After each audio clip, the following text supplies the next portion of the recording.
अंतिम बात कह रहे हैं। जो मनुष्य रघुवंश के भूषण श्री राम जी का यह चरित्र कहते हैं या सुनते हैं या गाते हैं, वे कलयुग के पाप और मन के मल माने गंदगी, कलयुग के पाप और मन के गंदगी को धो करके और बिना ही परिश्रम श्री राम जी के परम धाम को चले जाते हैं। श्री राम जय राम, जय जय राम, श्री राम जय राम, जय जय राम। एक बार फिर सुन लीजिए। रघुवंश भूषण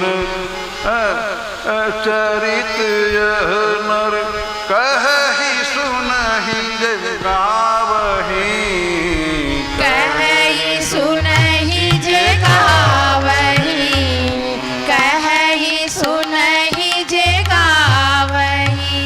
कलिमल मनोमल धोई बिनु श्रम राम धाम सिधावहि, राम धाम सिधावहि, राम धाम सिधावहि, राम धाम सिधावहि, राम धाम सिधावहि। कितना सरल बना दिया भगवान ने इस कलयुग में। भगवान को यदि पाना हो तो इससे सरल कोई युग नहीं है मेरे भाई बहन। यदि संसार को पाना हो तो फिर कलयुग में लाखों बुराइयां हैं, लाखों मुसीबतें हैं, लेकिन यदि आपको भगवान को पाना हो तो इससे सरल कोई युग नहीं है। बार बार सब लोगों ने कहा कि प्रेम से भगवान की कथा को गाओ, गा नहीं सकते हो तो सुनो, और यार सुनने की भी फुर्सत नहीं है तो कम से कम रिकमेंडेशन तो करो। इसी में ही इस संसार रूपी सागर से हम इतनी सरलता पूर्वक पार हो जाएंगे जितनी सरलता से गाय के खुर से बने हुए गड्ढे को एक बालक भी पार कर सकता है। आपने समझा कि भगवान का गुणगान कितना महत्वपूर्ण है, कथा में जरूर आना चाहिए। सत्संग की कितनी महान महिमा है आपने जाना। और कथा के अंत में तुलसीदास जी भगवान से क्या वरदान मांग रहे हैं, और तुलसीदास जी जो भगवान से वरदान मांग रहे हैं, मैं भी भगवान से यही वरदान मांग रहा। और आप लोग क्या मांगे विचार करते हुए श्रवण करेंगे। मौसम दीन दीन हित तुम समान रघुबीर, अस विचारी रघुवंश मणि हरहु विषम भव भेद। सियावर रामचंद्र की जय, पवन सुत हनुमान की जय। क्या हुआ? हे रघुवीर, मेरे समान कोई दीन नहीं है और आपके समान कोई दीनों का हित करने वाला नहीं है। मेरे जन्म मरण के भयानक दुखों का आप हरण करें। श्री राम जय राम, जय जय राम, श्री राम जय राम, जय जय राम। आइए एक भजन गा लें। ये दीनता पर भी देखिए तुलसीदास जी ने कितना अच्छा भजन लिखा है। तू दयालु दीन हो, तू दयालु दीन हो, तू दानी हो भिखारी हो, प्रसिद्ध पात की तू पाप पुंज भारी, तू दयालु दीन हो, तू दानी हो भिखारी हो, प्रसिद्ध पात की तू पाप पुंज हारी, तू दयालु दीन हो।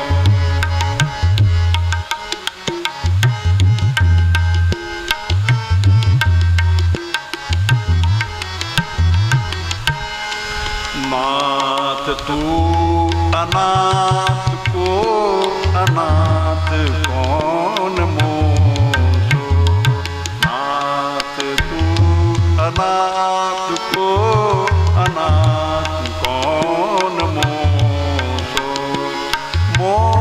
समान आरत नाहे, मोह समान आरत नाहे, आरती हरन तो सो तू दयालु दीन हो, तू दानी हो भिखारी हो, प्रसिद्ध पात की तू पाप पुंज हारी, तू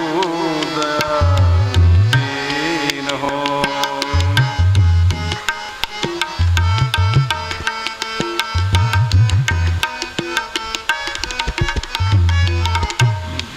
ब्रह्म तू हो, जीव तू ठाकुर हो चेरो, ब्रह्म तू हो, जीव तू ठाकुर हो चेरो, तात मात गुरु सखा, तात मात गुरु सखा, तू सब विधि हित मेरो, तू दयालु दीन हो, तू दानी हो भिखारी हो, प्रसिद्ध पात की तू पाप पुंज हारी, तू दयालु दीन हो।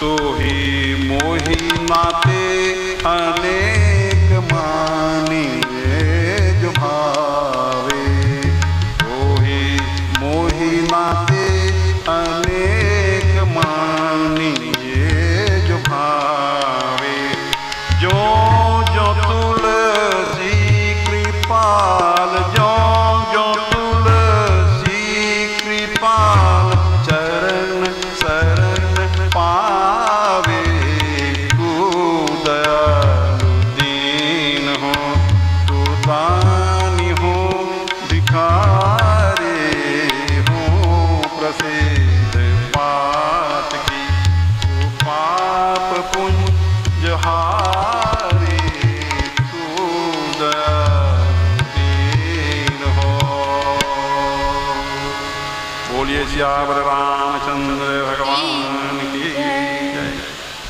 अब देखिए काकभूषणी जी ने भी कथा को अपनी ओर से समापन किया है, और समापन के क्रम में अंतिम बात क्या कह रहे हैं काकभूषणी जी महाराज, संत हृदय नवनीत समाना, कहा कबिन परे कहे न जाना, संत हृदय नवनीत समाना, कहा कभी न परी कहे न जाना, निज परिताप द्रवहि नवनीता, पर दुख द्रवहि संत सुपुनीता, निज परिताप द्रवहि नवनीता, पर दुख द्रवहि संत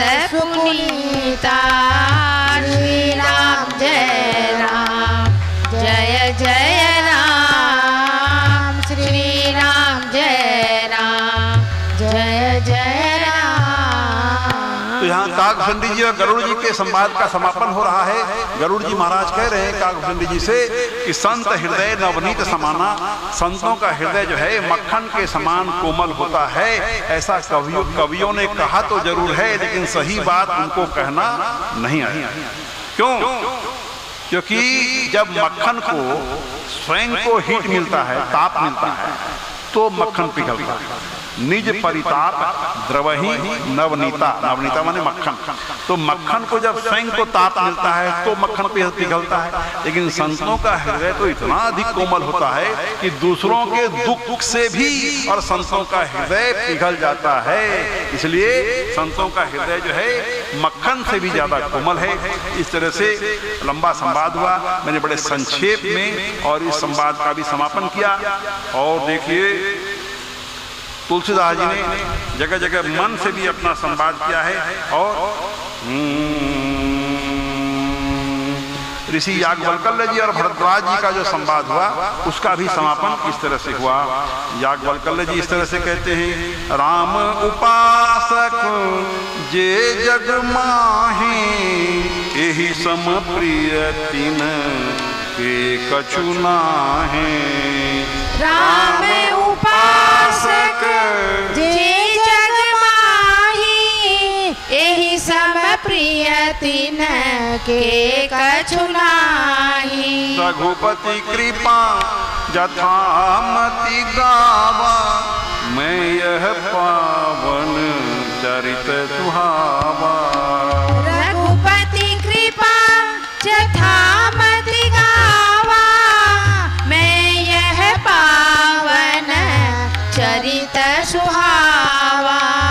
श्री राम जय राम जय जय राम, श्री राम जय राम जय जय राम।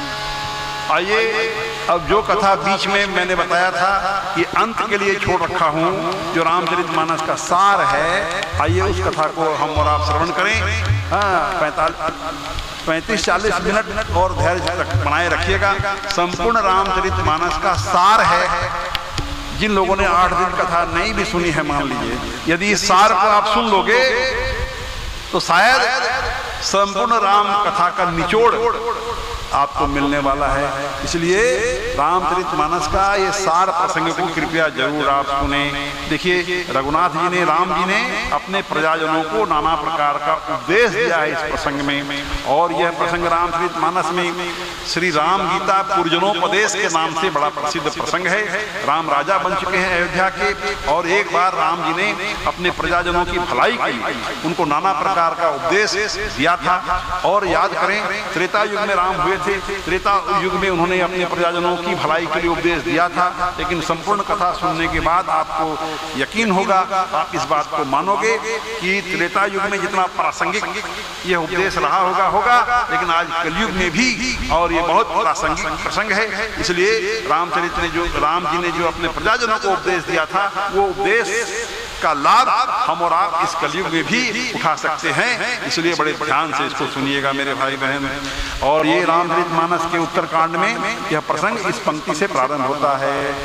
एक बार रघुनाथ बुलाए, गुर द्विजपुर बासी सब आए।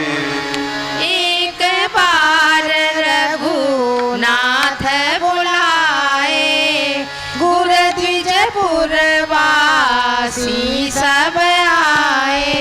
बैठे गुर मुनि अरु द्विज सज्जन, बोले बचन भगत भव भंजन।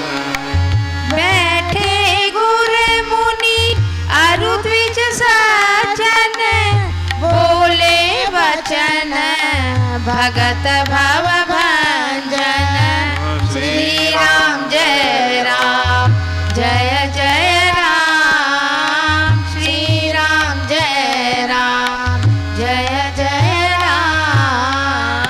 मेरा एक अनुरोध है आप सभी भाइयों से, बहनों से, कि अब सिर्फ आधी घंटा की कथा बची है, और जब भी हम लोग श्री राम जय राम गाएं, आप लोग दिल खोल करके गा लीजिए, क्योंकि फिर कल से हम लोग को गाने का और मौका मिले न मिले। इसलिए आधी घंटा की कथा है, इसमें कृपया संकोच न करें। जितनी शक्ति भगवान ने दिया है, वाणी में जितनी शक्ति दिया है, पूरी खोल करके गाएं, बहुत आनंद आएगा। श्री राम जय राम जय जय राम, श्री राम जय राम जय जय राम। तो ये कथा इस प्रकार प्रारंभ होती है। एक बार रघुनाथ बुलाए, गुरु द्विज पुरवासी सब आए।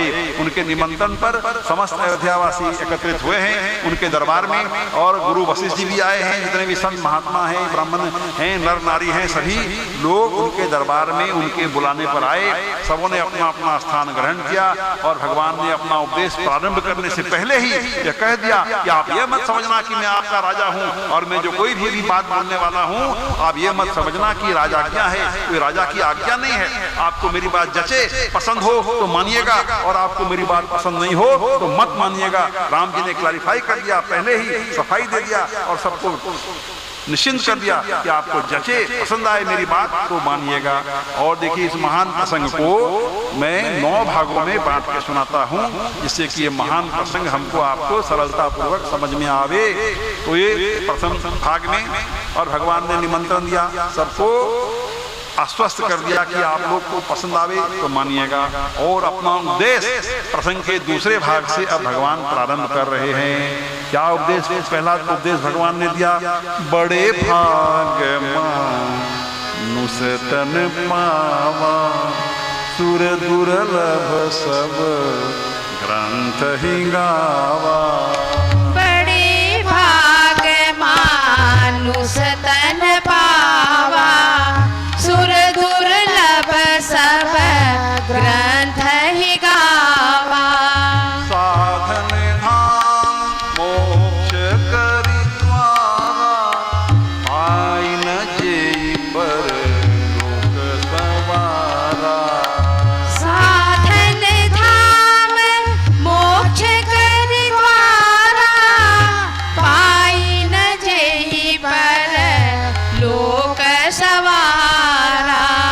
श्री राम जय राम, जय जय राम। श्री राम जय राम, जय जय राम। क्या अर्थ हुआ?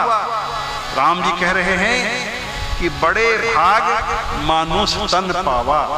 जब जीवात्मा के बहुत भाग्य जागते हैं, बहुत पुण्य उदित होते हैं, तो भगवान बहुत कृपा करते हैं, तो हमको आपको मनुष्य शरीर देते हैं। जितने भी मनुष्य शरीरधारी हम और आप यहाँ बैठे हैं, समझिए कि भगवान की बड़ी कृपा हुई, पुण्यात्मा हमारे बहुत भाग्य जागृत हुए, तब जाकर के कि भगवान ने हमको आपको मनुष्य शरीर प्रदान किया।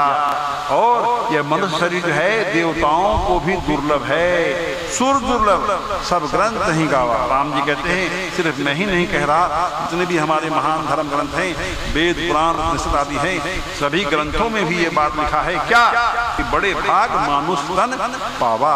बड़े जब भाग्य जागते हैं जीवात्मा के, तो मनुष्य शरीर भगवान देता है। इतना दुख पाती है कि उसके दुख का अंदाजा भी हम और आप नहीं लगा सकते हैं मेरे भाई भाई।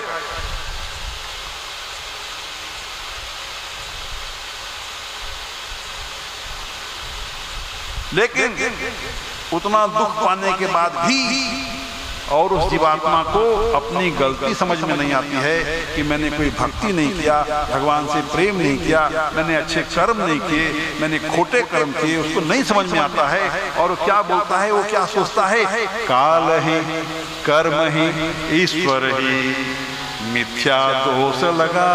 क्या करूं, मेरा कर्म ही खोटा था, ईश्वर की ऐसी ही मर्जी थी, काल की यही गति थी, उसको अपनी गलती समझ में नहीं आता। श्री राम जय राम, जय जय राम। श्री राम जय राम, जय जय राम। तो यहाँ भगवान ने बता दिया 4 पंक्तियों में कि मनुष्य शरीर का उद्देश्य क्या है, मनुष्य शरीर का लक्ष्य क्या है, किस लिए भगवान ने मनुष्य शरीर दिया, आपने समझा। इसका उद्देश्य आपने समझा कि मोक्ष प्राप्ति हो, यही इसका मेन उद्देश्य है मनुष्य शरीर पाने का।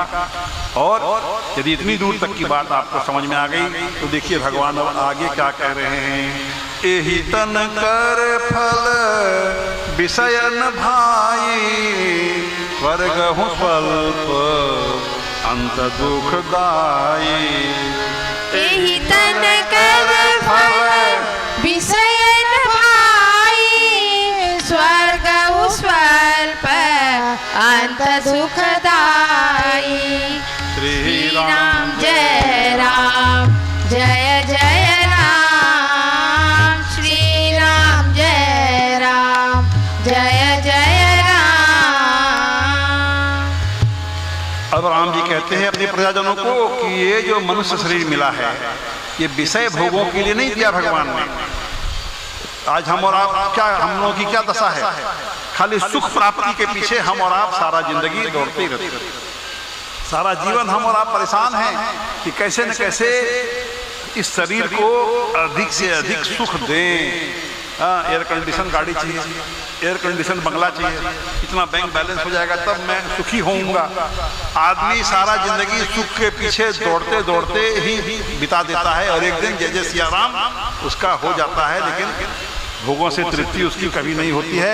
तो राम जी कहते हैं कि विषय भोगों के पीछे भागने के लिए मन से शरीर नहीं दिया। और बहुत संक्षेप में मैं आपको सुना रहा हूँ, छोड़ छोड़ के सुना रहा हूँ, क्योंकि यही प्रसंग सुनाऊंगा लंबा में जो 3-4 घंटा तो इसी में लग जाएगा और मैं 30 मिनट में आधी घंटा में और इसको सुनाना चाहता हूँ, इसलिए छोड़ छोड़ के संक्षेप में सुनाना चाह रहा हूँ। और प्रसंग के चौथे भाग में भगवान आगे कहते हैं कि ये मनुष्य शरीर कैसे मिलता है। मनुष्य शरीर मिलने का क्या विधान है, क्या संविधान है, क्या कानून है भगवान का, वो आप समझाने जा रहे हैं। कबहू करी करुणा नर देहि देत ईस बिन हेतु सनेहि। कबहू करी करुणा नर देहि देत ईस बिनु हेतु सनेहि। श्री राम जय राम जय जय राम, श्री राम जय राम जय जय राम। तो भगवान कह रहे कि कबहू का करी करुणा नर देहि अदेत ईस बिन हेतु सनेहि। कभी कभी दया करके और भगवान करुणा करके और मनुष्य शरीर प्रदान करता है। कोई हमारा आपका दावा नहीं था, भगवान के सामने दावा नहीं चलेगा कि मनुष्य शरीर देना ही होगा। नहीं नहीं, हमार दावी मानते हुए ये भगवान के दरबार में नहीं चलेगा। ये भगवान की करुणा है, दया है जो हमको आपको मनुष्य शरीर प्रदान किया, कोई हमारा अधिकार नहीं था। और देत ईस बिन हेतु, बिना कोई स्वार्थ के, बिना कोई रिटर्न गिफ्ट के इच्छा के, बिना कोई रिटर्न गिफ्ट की कामना के और दया के वशीभूत होकर के भगवान ने हमको आपको मनुष्य शरीर प्रदान किया। और यदि इतनी दूर तक की बात आपको हमको समझ में आ गई तो आइए मैं आपको प्रसंग के 5वें भाग में ले चलूं। लेकिन 9 भाग में इस प्रसंग को मैं सुनाता हूँ। तो 5वें भाग में अब राम जी कह रहे हैं जो परलोक यहाँ सुख चाहूं सुनी मम बचन हृदय दृढ़ रहूं। जो परलोक यहाँ सुख चाहूं सुनी मम वचन हृदय दृढ़ गहूं। सुलभ सुखद मार्ग यह भाई भगति मोरी पुराण श्रुति गाए। सुलभ सुखद मार्ग यह भाई भगति मोरी पुराण श्रुति गाई। श्री राम जय राम जय जय राम, श्री राम जय राम जय जय राम। और भगवान कहते हैं यदि परलोक में भी सुख चाहते हो और इस लोक में भी यदि सुख चाहते हो तो मैं अब जो बोलने वाला हूँ ध्यान से सुनो और गांठ बांध करके अपने हृदय में मेरी बातों को पकड़ करके रख लो। यदि इस लोक में भी सुख चाहते हो और परलोक में भी सुख चाहते हो तो क्या बोलने जा रहे हैं भगवान। अब आगे भगवान प्रसंग के 6ठे भाग में देखिए भक्ति के विषय में बोल रहे हैं। भगति सुतंत्र सकल सुख खाने बिनु सतसंगन पावहि प्राणी। भक्ति सुतंत्र सकल सुख खाने बिनु सतसंगन पावहि प्राणी। देखिए इस लोक में भी सुख चाहते हैं और परलोक में भी सुख चाहते हैं तो भगवान की ये बात ध्यान से सुनिए। क्या भगवान बोल रहे हैं? भक्ति करो। भक्ति बड़ी स्वतंत्र है और सकल सुख खानी है, सभी प्रकार के सुखों को देने का खान है। खजाना है ये भक्ति, लेकिन वो उच्च कोटि की भक्ति जो है वो हम और आप तब तक प्राप्त नहीं करेंगे जब तक कि सत्संग में नहीं जाएंगे। बिनु सत्संग पावहि प्राणी, बिनु सत्संग पावहि प्राणी। बगैर सत्संग में गए और हम और आप उस उच्च कोटि की भक्ति को प्राप्त नहीं कर सकते हैं मेरे भाई बहन। अच्छा विचार कीजिए, आप लोग तो यहाँ आए हैं, 100-200 आदमी यहाँ बैठे हैं, 250 आदमी बैठे हैं। बहुत सारे लोग अपने अपने घरों के छत पर भी जाकर के सुन रहे होंगे, लेकिन मेरे विचार से जो लोग अपने अपने घर के छत पर सुन रहे हैं उनका सत्संग जो है पूरा सत्संग नहीं माना जाएगा। मेरे ख्याल से वो लोग का आधा सत्संग माना जाएगा। जो लोग यहाँ आकर के सत्संग श्रवण कर रहे हैं उन्हीं का सत्संग पूर्ण सत्संग माना जाएगा मेरे विचार से। और जो अपने घर में बैठ के देख रहे हैं या टीवी में बैठ के देख रहे हैं उन लोगों का सत्संग जो है पूर्ण रूप से सत्संग नहीं माना जाएगा। तो यहाँ यदि सुख चाहते हैं इस जीवन में भी परलोक में भी, तो भगवान शर्त लगा रहे हैं कि भक्ति करो, वो उच्च कोटि की भक्ति, लेकिन बगैर सत्संग में गए हम और आप नहीं प्राप्त कर सकते हैं। और देखिए प्रसंग के 7वें भाग में अब क्या कह रहे हैं भगवान, पुण्य पूंज बिनु मिलहि न संता, सत्संगति संस्कृति करयंता। पुण्य पूंज बिनु मिलहि न संता, सत्संगति संस्कृति करयंता। श्री राम जय राम, जय जय राम, श्री राम जय राम, जय जय राम। अब यहाँ बोल रहे हैं कि पुण्य पुंज बिनु मिलहि न संता। जब आपके नाना प्रकार के पुण्य एक साथ मिल करके और जोर लगाएंगे आपके जीवन में तो आपको संत मिलेंगे। और जब संत मिलेंगे तो उनके मुखारबिंद से भगवान की कथा जब आप श्रवण करेंगे अर्थात सत्संग करेंगे तो आपके हृदय में वो उच्च कोटि की भक्ति जागृत होगी, जो भक्ति आपको इस लोक में भी सुख प्रदान करेगी और मरणोपरांत के जीवन में भी और सुख पर हमारा आपका अधिकार सिद्ध करेगी। लेकिन वो प्राप्त तब होगा जबकि नाना प्रकार के पुण्य एक साथ जोर लगाएंगे। तो जब एक साथ जोर लगाएंगे तभी आदमी सत्संग में आ पाता है। तो समझिए कि बहुत पुण्य हमारे जागृत हुए तब जाकर के हमको सत्संग सुलभ हुआ। मैं रोज की कथा में सत्संग की महान महिमा के विषय में थोड़ी थोड़ी बात बताते जा रहा हूँ और यहाँ पर भी प्रभु श्री राम जी ने अपने मुखारबिंद से अपने प्रजाजनों को समझाने के क्रम में और सत्संग की महान महिमा ही बताया है। अच्छा देखिए, अब आगे भगवान बहुत महत्वपूर्ण बात बताने जा रहे हैं और ये बताने जा रहे हैं कि यदि आप हमको वश में करना चाहो, यदि भगवान को हम लोग अपने वश में करना चाहें तो उसकी विधि अब बताने जा रहे हैं। बहुत सरल। देखिए, कोई भी मनुष्य अपने वो राज नहीं बताएगा, वो अपने सीक्रेट नहीं बताएगा, अपने भेद नहीं बताएगा जिससे कि एक मनुष्य दूसरे मनुष्य के वश में चला जाए। यहाँ तक कि पति पत्नी भी एक दूसरे को अपने वो रहस्य नहीं बताएंगे, अपने वो गुप्त राज नहीं बताएंगे, अपने वो सीक्रेट नहीं बताएंगे जिससे कि एक दूसरे के वश में चले जाएं। लेकिन भगवान कितने कृपालु हैं, कितने सरल हैं, भोले हैं, दयालु हैं, प्यारे हैं कि वो जगह जगह रामचरितमानस में 10 स्थान में भगवान ने वो सीक्रेट बता दिया है। इस तरह से यदि आप साधना करोगे, इस तरह से कर्म योग करोगे, इस तरह से भक्ति योग करोगे तो मैं तुम्हारे वश में जाने को तैयार हूँ। और यहाँ पर भी भगवान ने बताया हम साधकों को 4 शर्त लगाई, आप गिनते चलना मेरे भाई बहन। यदि ये 4 शर्त भगवान की हम और आप मानने तैयार हैं तो भगवान कह रहे हैं कि ऐसे भक्तों के वश में जाने के लिए मैं सदा तैयार हूँ। बहुत महत्वपूर्ण प्रश्न है भाई, ध्यान से सुनिएगा। भगवान कह रहे हैं, कहूँ भगति पथ कवन प्रयासा, जोगन मख जप तप उपवासा। कहूँ भगति पथ कवन प्रयासा, जोगन मख जप तप उपवासा।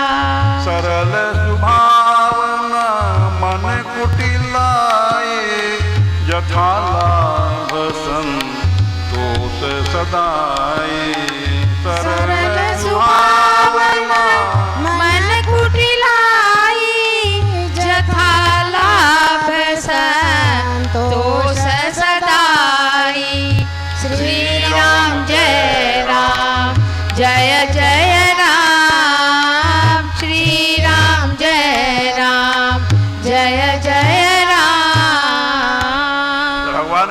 अरे भक्ति पथ में, भक्ति के मार्ग में कौन सा मार्ग जोर है? इसमें न तो आपको योग की आवश्यकता है, न यज्ञ की आवश्यकता है, न तप की आवश्यकता है, न जप की आवश्यकता है, न उपवास की आवश्यकता है। यहाँ तो सिर्फ यही आवश्यक है, 4 शर्त भगवान बताने जा रहे हैं। आप उसको वश में कर लोगे भगवान को, यदि ये 4 शर्त का पालन करेंगे तो। भगवान क्या शर्त लगा रहे हैं? सरल सुभावन मन कुटिलाई, जथा लाभ संतोष सदाई। सरल स्वभाव, पहली शर्त, गिनती करते चलिएगा। हमारा आपका स्वभाव सरल हो। भगवान को यदि वश में करना हो, 4 शर्त लगाया भगवान ने। पहली शर्त है हमारा स्वभाव सरल होना चाहिए। और दूसरी बात बोल रहे हैं, न मन कुटिलाई, मन में किसी प्रकार की कुटिलता नहीं होनी चाहिए। मुंह में राम बगल में छुरी, ऐसा चलेगा क्या? यदि ऐसा स्वभाव हमारा आपका होगा तो हम भगवान के प्यारे बनेंगे क्या? भगवान को वश में नहीं न कर सकिएगा। तो स्वभाव सरल होना चाहिए, मन में किसी प्रकार का छल प्रपंच कुटिलता नहीं रहनी चाहिए, दूसरी शर्त। और यथा लाभ संतोष सदाई, आदमी को संतोषी बनना चाहिए। ठीक है, अपना कर्म हम करें, अपना परिश्रम हम करें, जितनी शक्ति, जितना सामर्थ्य, जितनी बुद्धि, जितना ज्ञान भगवान ने हमको दिया, अपने संपूर्ण ताकत लगा करके हम अच्छा से अच्छा काम करें। लेकिन फिर भगवान की कृपा से हमको जो कुछ भी मिले उसमें हमको आपको संतोष होना चाहिए। ये तीसरी शर्त है भगवान की। और चौथी शर्त क्या है? मूरदास कहाई नरियासा, करई तो कहूं कहाँ विश्वासा। मूरदास कहाई नरियासा, करई तो कहूं कहाँ विश्वासा। बहुत कहूं का कथा बढ़ाई, यही आचरण बस में भाई। बहुत कहूं का कथा बढ़ाई, यही आचरण बस में भाई। श्री राम जय राम, जय जय राम। श्री राम जय राम, जय जय राम। तो चौथी शर्त भगवान क्या लगा रहे हैं कि मोर दास कहाई, कहला तो रहे हो मेरा दास, कहलाते रहे हो मेरा संत, मेरा भक्त, मेरा प्रेमी, मेरा सेवक, मेरा दास। और आशा करते हो फलाने की, उस मनुष्य की, मैं उससे ये ले लूंगा, मैं उससे ये मांग लूंगा, मैं अपने पड़ोसी से ये ले आऊंगा। अरे मेरा दास कहला रहे हो तो मेरे पर भरोसा करना सीखो। मोर दास कहाई नरियासा, करई तो कहूं कहाँ विश्वासा। श्री राम जय राम, जय जय राम। श्री राम जय राम, जय जय राम। तो आपने जाना कि भगवान की 4 शर्त क्या क्या थी कि सरल स्वभाव हो, मन में किसी प्रकार की कुटिलता ना हो, और संतोष की भावना हो, और चौथा कि भगवान पर हमको आपको दृढ़ भरोसा होना चाहिए, दृढ़ विश्वास होना चाहिए। ये 4 शर्त यदि हम और आप मानने के लिए तैयार हैं तो भगवान कहते हैं कि बहुत कहूं का कथा बढ़ाई, यही आचरण वश में भाई। मैं बहुत बात बढ़ा करके और क्या कहूँ, इस तरह का जो कोई आचरण करेगा मैं ऐसे आदमी के वश में जाने को सदा तैयार हूँ। यदि आप और हम भगवान को भी अपने वश में करना चाहें तो कितना सरल बना दिया भगवान ने। तो रामचरितमानस में 10वें स्थान में भगवान ने वो भेद बता दिया, वो सीक्रेट बता दिया, वो राज बता दिया। यदि भगवान को एक भक्त जो है अपने वश में करना चाहे तो कर सकता है। और यहाँ पर भी भगवान ने बहुत सरल उपाय बताया। इस तरह से प्रसंग का 8वां भाग भी समाप्त हुआ और प्रसंग के 9वें भाग में 6 पंक्तियों में ये बताया जा रहा है कि किस तरह से आदमी को कर्म करना चाहिए, जिससे कि हमारा कर्म जो है हमारे लिए कर्म योग बन जाए, हमारा कर्म जो है हमारे पुण्यों को बढ़ाने वाला बन जाए।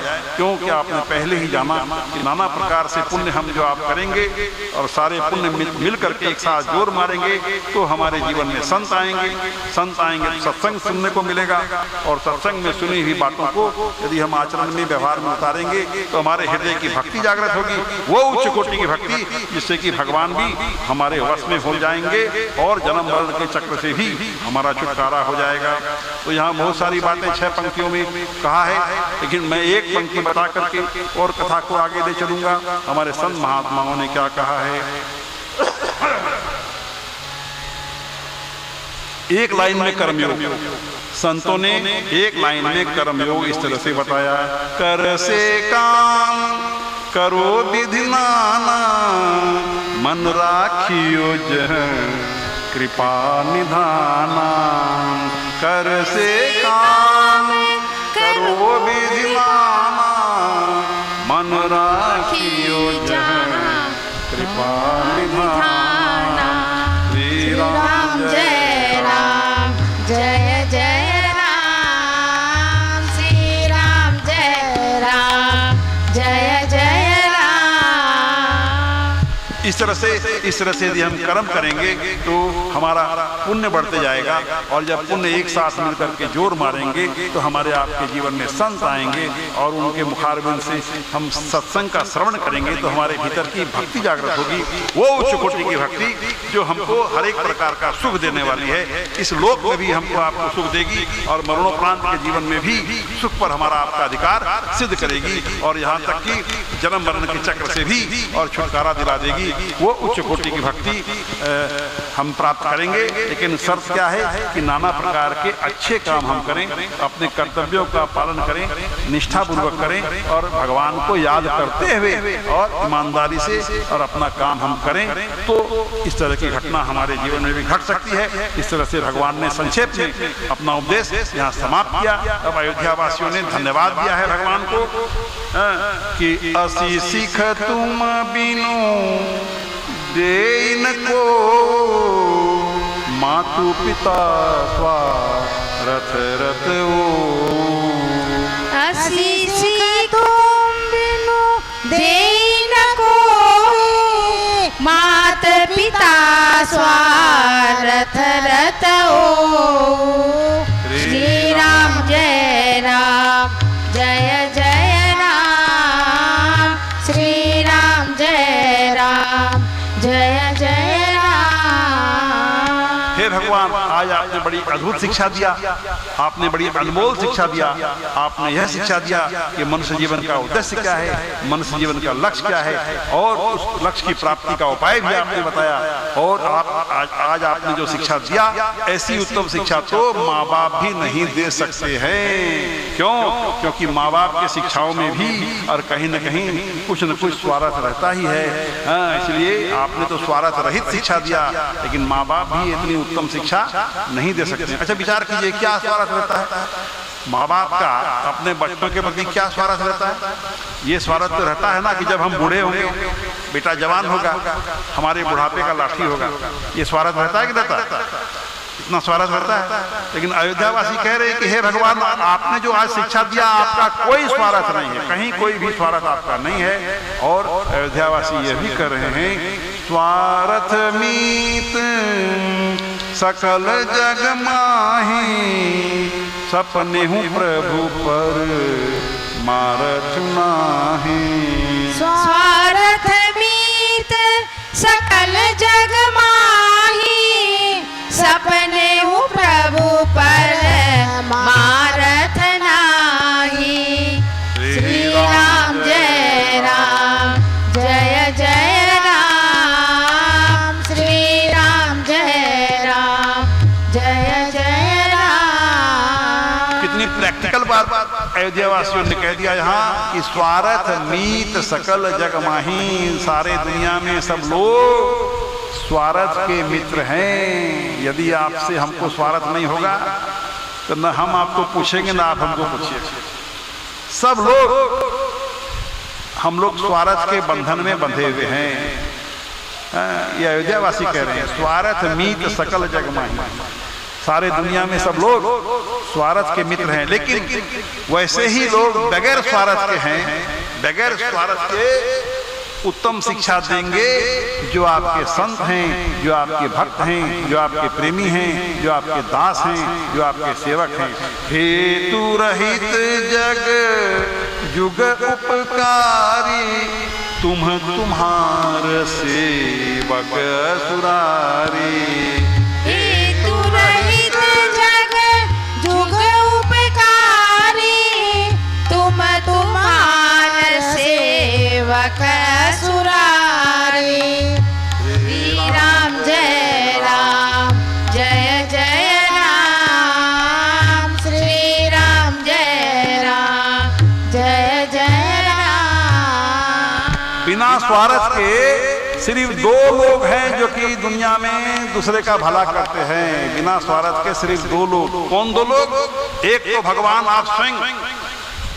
अयोध्यावासी कह रहे हैं हेतु रहित, बगैर स्वार्थ के, हेतु रहित माने बिना स्वार्थ के दो ही लोग हैं। जग जुग, जुग माने दो, उपकारी, बिना स्वार्थ के उपकार करने वाले सिर्फ दो लोग हैं। एक तो भगवान तुम स्वयं और दूसरे तुम्हारे जो सेवक हैं, संत हैं, दास हैं, भक्त हैं, प्रेमी हैं, वे ही और बगैर स्वार्थ के दुनिया का उपकार करते हैं। बाकी दुनिया तो स्वार्थ का मीत है। स्वार्थ मीत सकल जग माही, सपने हूँ प्रभु पर मारथ नाही। स्वार्थ मीत सकल जग माही, सपने हूँ प्रभु पर मारथ नाही। श्री राम जय जय राम, श्री राम जय जय राम। संक्षेप में, मैं बड़े संक्षेप में मैंने सुनाने का प्रयत्न किया। इन 9 दिनों में अधिक से अधिक कथा आपको सुना पाऊं, ऐसा मैंने भर कोशिश किया। और कहीं कहीं मैंने जल्दी भी कथा सुनाया, क्योंकि मैं बहुत ज़्यादा कथा सुनाना चाहता था आप लोगों को। तो बहुत ज़्यादा जल्दी सुनाने के लिए कृपया मुझको माफ़ कीजिएगा, लेकिन मैं अधिक से अधिक कथा सुनाना चाहता था। और इस तरह से ये महान रामचरितमानस की कथा अब समापन की ओर है। और अयोध्यावासी धन्यवाद दे रहे हैं भगवान का आज्ञा लेकर के, और सब लोग अपने अपने घर को गए हैं। और यहाँ कथा की बागडोर अब शिव जी माता के हाथ में है। और देखिए शिव जी क्या कह रहे हैं माता पार्वती से। उमा अवधवासी नर नारी कृतार्थ रूप, ब्रह्म सच्चिदानंद घन रघुनायक जह भूप। सियावर रामचंद्र की जय, पवन सुत हनुमान की जय। हे उमा, अयोध्या में जितने भी पुरुष और स्त्री रहते हैं वे सब तो धन्य हैं, कृतार्थ स्वरूप हैं। क्यों कि जहाँ स्वयं सच्चिदानंद घन परमात्मा परमेश्वर राजा बनकर के आए और अपने प्रजाजनों को पुत्र पुत्रियों के समान समझने वाले राजा जहाँ हो, तो वो तो प्रजा धन्य होती है। श्री राम जय जय राम, श्री राम जय जय राम। इस प्रकार एक कथा अब समापन की ओर है। और रामचरितमानस की महान कथा बड़े संक्षेप में हमने आपको सुनाया। ऐसे तो ये समुद्र से भी विशाल ग्रंथ है, सब समुद्र से भी ज़्यादा गहरा, समुद्र से भी ज़्यादा विशाल है, इसका अंत नहीं है। साल भर में आपको कथा सुनाऊं तो पर भी, और मैं संपूर्ण इसको नहीं सुना सकूंगा। ये 9 दिन में जितना हो सका, जितना बन सका मैंने सुनाया। और कभी 2-1 कड़ा शब्द यदि कह दिया हूँ तो भाई इसके लिए कृपया माफ़ कीजिएगा, और आप लोगों से माफ़ी मांगते हुए। और अब एक नियम आप लोगों ने भी सुना होगा और मैंने भी सुना है कि जहाँ कोई कथा सुनाता है तो उस कथा सुनाने वाले को कुछ मिलता है, सुनने वाला तो कुछ देता है। तो मैंने तो अभी तक कुछ मांगा नहीं आप लोगों से। आज यदि आप इजाजत दें तो कुछ मांगना। अच्छा, सबसे पहले मैं भगवान से मांगना चाहता हूँ, क्योंकि भगवान ने भी तो कथा सुनी होगी। यहाँ तो इतने सारे देवी देवता बैठे हुए, यहाँ शिव जी हैं, माता पार्वती जी हैं, राम दरबार है, शिव जी है, यहाँ हनुमान जी हैं, यहाँ कितने सारे देवी देवता, सभी भगवान ने भी तो मेरी कथा सुनी होगी। तो मैं आज सबसे पहले और भगवान, सारे भगवान से ये मांगता हूँ कि हमारे जितने भी श्रोतागण है, जितने भी दुमका वाले हैं, सबका जीवन मंगलमय हो, आनंदमय हो। भगवान मैं आपसे आज यही मांगता हूँ। और आप व्यवस्थापक लोगों से भी मांगता हूं कि जरा बीच बीच में ऐसे व्यवस्था करते रहिए, जिससे कि हमको आपको कथा सुनाने का, सुनने का और मौका देते रहिए। और व्यवस्थापक लोगों से भी यही मांगता हूं, और अंत में आप श्रोता बंधुओं से, भाई बहनों से भी मांगता हूं, मैं यही मांगता हूं भाई कि अपने अपने घरों में रामचरितमानस पढ़ा कीजिए, कम से कम आधा घंटा परिवार समेत पढ़ा कीजिए। मैं आप लोगों से बस यही मांगता हूं और कुछ भी नहीं मांगता। श्री राम जय राम, जय जय राम, श्री राम जय राम, जय जय राम, श्री राम जय राम, जय जय राम। भगवान श्री राम की कृपा से और शंकर भगवान के आदेश से, आप लोगों के सहयोग से, धैर्यपूर्वक 2 मिनट हम आपका समय लेंगे, ज़्यादा नहीं लेंगे। आप लोगों के सहयोग से यह राम कथा समिति 9 दिन जिस तरह भी हुआ, टूटी फूटी भाषा में या किसी भी तरह की कमी हुई है, इसके लिए मैं आप सबों से क्षमा याचना करता हूँ। और यदि कोई गलती हो गई है तो उसको माफ़ कर दें। बात रही कि राजकुमार बाबू 9 दिन तक आप लोगों को जो कथा कहे, इसके लिए मैं इनका धन्यवाद करता हूँ। जब से यहाँ पर शुरू हुआ है, इनके सहयोग से ही शुरू हुआ है, अभी भी इनका सहयोग बरकरार है और आगे भी हम निवेदन करेंगे कि ये अपना बरकरार रखेंगे सहयोग। बस जय श्री राम, जय जय श्री राम। हेलो श्रद्धालु भक्तजनों को सादर प्रणाम, माताओं बहनों को एवं बाबा श्री पहाड़ धाम जिनके असीम कृपा से, जिनके कृपा से ही यह इतना बड़ा पुण्य कार्य संपन्न हुआ। साथ साथ राजकुमार जी सपरिवार एवं सभी सहयोगी लोगों को श्री पहाड़ श्री राम कथा समिति हार्दिक धन्यवाद देती है।